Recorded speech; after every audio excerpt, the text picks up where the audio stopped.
times uncle. Now, I don't know where this genetic material came from, but you don't get to be a descendant of Cain by marrying a Hittite. The Canaanites are the descendants of Canaan, not Cain. But see, it sounds good, because everybody knows Cain is that wicked one. Cain killed his brother, therefore he was cursed. He'll be a vagabond, he'll be a fugitive. And so if we find somebody marrying into a race, guess what? We're going to say that he's from the tribe of Cain, or he got the lineage of Cain. No, that's dishonest. That's dishonest. Cain is over here. Cain's the great uncle of Ham and Canaan and Heth, or the Hittites. So they're in the same family, true enough. But you can't trace your family tree down this way. Now, I want to show you the result. Here's the consequences. If we're not careful about this, guess what we're going to say? We're going to say something like this. Now, this is what Mr. James said on his website. He says that Queen Elizabeth II is a descendant of David. I think we played this the other day. We'll listen to it again. We're going to be demonstrating that we are, in fact, his relatives, and the Jewish people are not. In fact, he disowns the Jewish people in many places in the New Testament. Now, we know also that Queen Elizabeth II today is, in fact, a literal descendant of King David. And there's a parable of the 153 fishes in the New Testament. And it turns out that from Adam to Queen Elizabeth II, there are 153 generations in this genealogical record. So all these numbers in the Bible have meanings, and we are going to investigate these meanings. Now, friends, now that may sound good, but Queen Elizabeth is a direct descendant of King David. Now, I know this. I've seen some problems with genealogies from the Bible that Mr. James is quoting. So I'm going to have a hard time believing the genealogy that he gives me of Queen Elizabeth to David. Because Cain is not the direct father of the Hittites or the Canaanites. Seth is. Now, if you want to have somebody curse, you have to curse Seth and come down through it. So if you can't get a genealogy right out of the Bible, I'm certainly not going to take the genealogy right from someone who says, well, now we can trace Queen Elizabeth II down to David because 153 generations. Well, here's the verse that he's alluding to, and it's not a parable at all, by the way, Eli. It's not a parable. John 21, verse 10, Jesus said unto them, bring the fish which ye have caught. Simon Peter went up and drew the net to land full of great fishes, 153, and for all there were so many, yet the net was not broken. So 153 fishes in the net. Now that's not a parable, that's just a statement. He's wanting you to believe a real fish story to say that it's a parable. Parables have a spiritual truth laid beside an earthly example. And this is just Peter dragging a net full of fish up. Now, you can make numbers mean anything. I could tell you my age and say, well, you know what, that corresponds with something in the Bible, therefore it must be true. That's what Harold Camping was doing. He figured out the Bible, figured out some numbers, and said, you know what, the rapture's coming yesterday. Guess what, we're still here.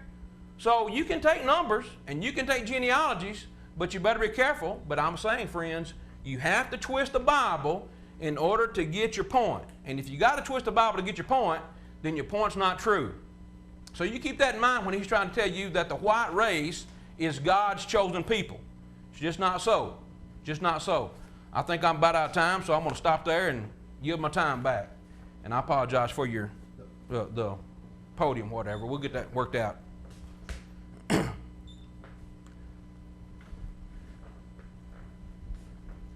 right, James Oldfield, thank you for your comments.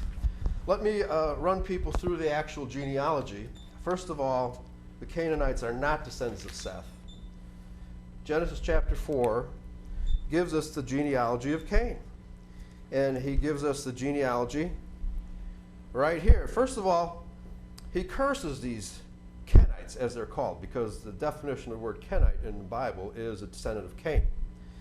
He curses these Kenites and says they will no longer be able to yield fruit, the fruit of the ground. In other words, their capacity for farming will have been destroyed by Yahweh himself. Okay? And we know the Jewish people are not farmers. They claim to be, but they don't farm. That's one indication the Jewish people are related to Cain. Verse 12, when you till the ground, it shall not hereafter yield to you its strength. A fugitive and a vagabond shall you be in the earth.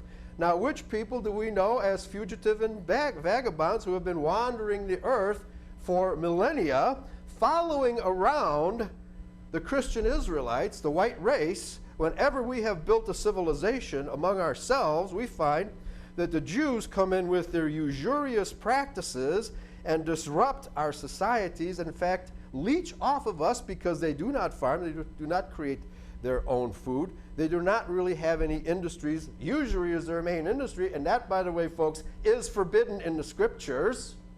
Usury is an abomination, and who are the biggest usurers in the world today? It is the Jews, folks. Verse 13, and Cain said to Yahweh, my punishment is greater than I can bear. Behold, you have driven me out this day from the face of the earth, which is, of course, the garden, because he went east of the garden. And from your face shall I be hidden, and I shall be a fugitive and a vagabond in the earth, and it shall come to pass that everyone that finds me shall slay me. Now, who are these people that shall slay him? Which the people who don't like him, and he wants to avoid. Verse 15, and Yahweh said to him, therefore whosoever slays Cain, vengeance shall be taken on him sevenfold. And Yahweh set a mark upon Cain, lest any finding him should kill him. Now continuing, Cain knew his wife, verse 17, and she conceived. Where did she come from? Who was this wife? Well, we can speculate. Either there was an existing race of people besides Adam and Eve, and that's our position in Christian identity, because we're not told in the Bible, and we have to be specific here. We can't make assumptions about where Cain's wife came from. The Bible does not tell us that Adam and Eve had other children before Cain found his wife. No, Cain found his wife from the existing races of this planet. It doesn't tell us which race he chose this wife from.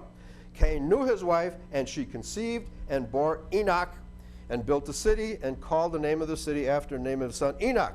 And to Enoch was born Irad, and Irad fathered Mehujael, and Mehujael fathered Methusael, and Methusael fathered Lamech. And Lamech took to him 2 wives, and Zillah and Ada were their names. Okay? These are the descendants of Cain.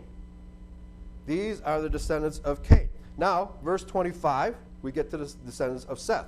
And Adam knew his wife again, and she bore a son and called his name Seth. For God said, she has appointed me another seed instead of Abel, whom Cain slew. We already identified the Kenites, which is the term the Bible uses, as being this seed line, this group of people. Now we have Seth. And to Seth, to him also there was born a son, and he called his name Enos. Then men began to call upon the name of Yahweh. This is the book of the generation. This Bible is the book of the descendants of Adam. In that day that God created man, in the likeness of God made he him. Male and female created he them. On the day that they were created, as Genesis 1, 26 and 27, they were created male and female, not Adam first, Eve second. That happened in Genesis 2. And called their name Adam. Adam, in the Bible, in the concordances, you look at any concordance in the world, it will tell you the word Adam. Number 19, 119, and number 120, to show blood in the face. That is the meaning of the word Adam. And Adam lived 130 years and fathered a son in his own likeness, meaning he resembled his father. He was not of another race, and called his name Seth. This genealogy is totally separate and distinct. Totally separate and distinct from the descendants of Cain. Absolutely distinct. And the days of Adam after he had fathered Seth were 800 years, and he fathered sons and daughters. And the Bible gives us the genealogy of Seth totally distinct from the genealogy of the Kenites. There's simply no doubt about this.